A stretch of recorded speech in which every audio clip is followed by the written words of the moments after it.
நிறைய பேருக்கு மட்டன் குழம்பு செய்யும்போது தண்ணியாக இருக்குது, அதே போல் டேஸ்ட்டு கம்மியாக இருக்குதுன்னு கவலைப்படுவீங்க. இன்றைக்கி நம்ம செய்ய போகிற மட்டன் குழம்பு கரெக்டான பதத்தில், அதே போல் நல்ல டேஸ்ட்டாக, உங்கள் எல்லாருக்கும் ரொம்ப ஈஸியாக புரிகிற மாதிரி எப்படி செய்யுதுன்னு பார்க்கலாமா? இப்போ ஒரு கடாய் வச்சுக்கலாமா? கடாய் சூடானதும் கொஞ்சமாக ஒரு அரை ஸ்பூன் அளவுக்கு எண்ணெய் சேர்த்துடலாம். ஏன்னா மசாலா வறுக்கிறதுக்கு தான், கம்மியாக சேர்த்துக்குங்க. பாருங்கம்மா, லைட்டாக எண்ணெய் சூடானதும் நான் 1.5 ஸ்பூன் மிளகு சேர்க்குறேன். மட்டன் நான் 3/4 கிலோ அளவுக்கு எடுத்துருக்கேன், அதனால் 1.5 ஸ்பூன் மிளகு சேர்க்குறேன். உங்களுக்கு எவ்வளோ மட்டன் எடுக்கிறீங்களோ அதுக்கேற்ற மாதிரி மசாலா எல்லாமே சேர்த்துக்குங்க. 1 ஸ்பூன் சோம்பு சேர்த்துக்கலாம். அரை ஸ்பூன் அளவுக்கு ஜீரகம் சேர்த்துக்கலாம். 100 கிராம் சின்ன வெங்காயம் எடுத்து தோல் எடுத்து வச்சுருக்கேன், இதையும் சேர்த்துக்கலாம். கூடவே கொஞ்சமாக கறிவேப்பிலை. ஃபஸ்ட்டு இதெல்லாம் லைட்டாக ஒரு வரை வறுத்துக்கலாம். மிளகு சீரகம் வாசனைலாம் நல்லா வரும், அந்த டைம் ஊரில் வறுத்தா போதும். அடுப்பு தீ குறைச்சி வச்சுடுங்க, ஃபாஸ்ட்டாக வைக்காதீங்க. பாருங்கம்மா, ஓரளவுக்கு நல்லா ரோஸ்ட் ஆகிருக்கு. அதே போல் வாசனை உங்களுக்கு நல்லா வரும், கம கமன்னு மிளகு சீரகம் வாசனை வரும். இந்த டைமில் நீங்கள் 1 ஸ்பூன் பொட்டுக்கடலை அதிகமாக எடுக்காதீங்க, இந்த அளவுக்கு 1 ஸ்பூன் எடுத்தாலே போதும். இதையும் சேர்த்து லைட்டாக வறுத்துருங்க. பொட்டுக்கடலை கடைசியாக சேர்த்துக்குங்க, ஸ்டார்டிங்கில் சேர்க்காதீங்க. நம்ம இறக்குற டைமில் நான் ஒரு சின்ன 1/4 மூடி தேங்காய் எடுத்து திருகி வச்சுருக்கேன், இதை சேர்த்துக்கலாம். தேங்காய் சேர்த்து 1 நிமிஷம் நல்லா வதக்கி விட்டுருங்க.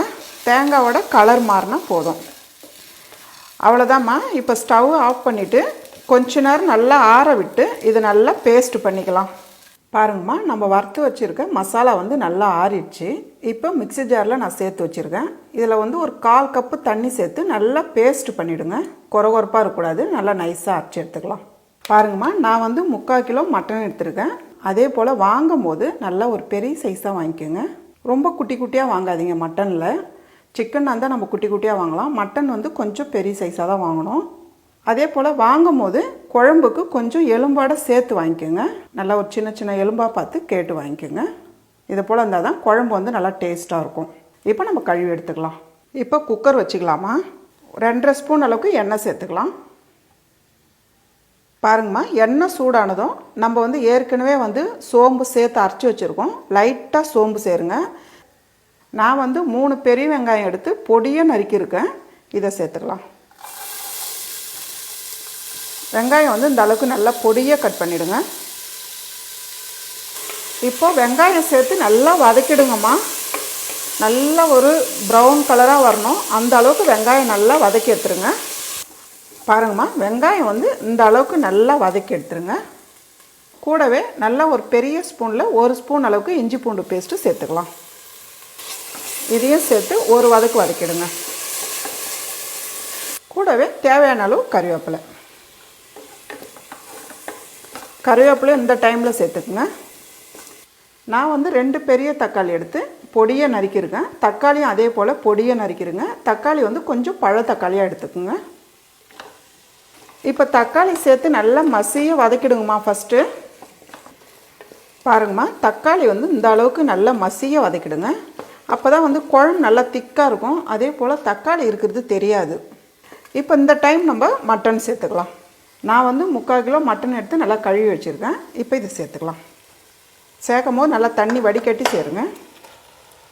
இப்போ மட்டன் சேர்த்துட்டு ஒரு 2 நிமிஷம் நல்லா வதக்கி விடுங்கம்மா. அப்படியே வெங்காயம் தக்காளியை கூட நல்லா வதங்கட்டும். பாருங்கம்மா, மட்டன் சேர்த்து 2 நிமிஷம் நல்லா வதக்கியிருக்கோம். இதிலே நல்லா ஒரு 2 நிமிஷம் நல்லா வதங்கியிருக்கு பாருங்கள், இதை போல் தான் இருக்கணும். இப்போ நம்ம மசாலா சேர்த்துக்கலாம். நான் ஒரு 1.5 ஸ்பூன் அளவுக்கு மிளகாய்த்தூள் சேர்க்குறேன். மல்லித்தூள் 2 ஸ்பூனுக்கு சேர்த்துக்கலாம். கூடவே ஒரு 3 சிட்டிக்கு அளவு மஞ்சத்தூள். இப்போ இதெல்லாம் சேர்த்து நல்லா மிக்ஸ் பண்ணிவிடுங்க.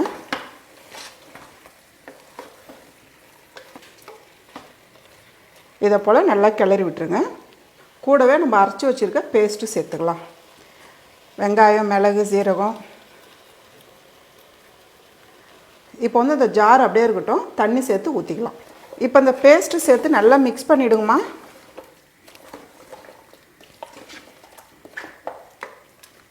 உப்பு தேவையான அளவு சேர்த்துக்கலாம். உப்பு காரம் எப்பயுமே பார்த்து சேர்த்துக்குங்க. காரம் வந்து சில பேர் கூடுதலாக சாப்பிடுவாங்க, சில பேர் கம்மியாக சாப்பிடுவாங்க. அதுக்கு ஏற்ற மாதிரி சேர்த்துக்குங்க.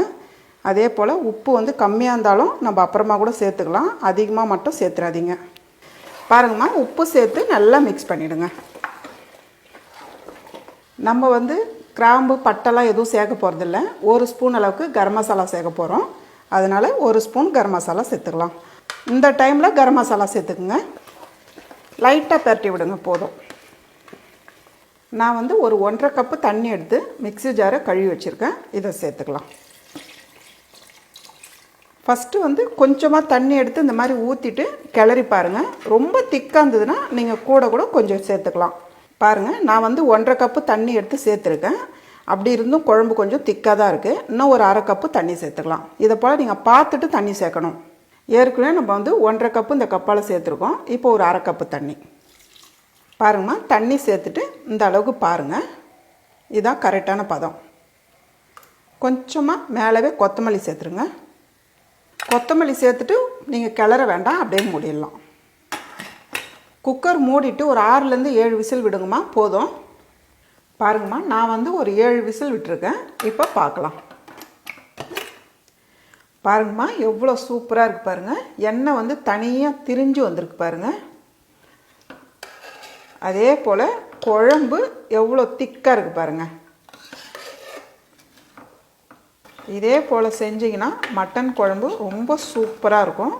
இப்போ இது கூடவே கொஞ்சமாக நம்ம கொத்தமல்லி சேர்த்துக்கலாம். அவ்வளோதாம்மா, நல்ல டேஸ்டான ரொம்ப சிம்பிளான மட்டன் குழம்பு ரெடி.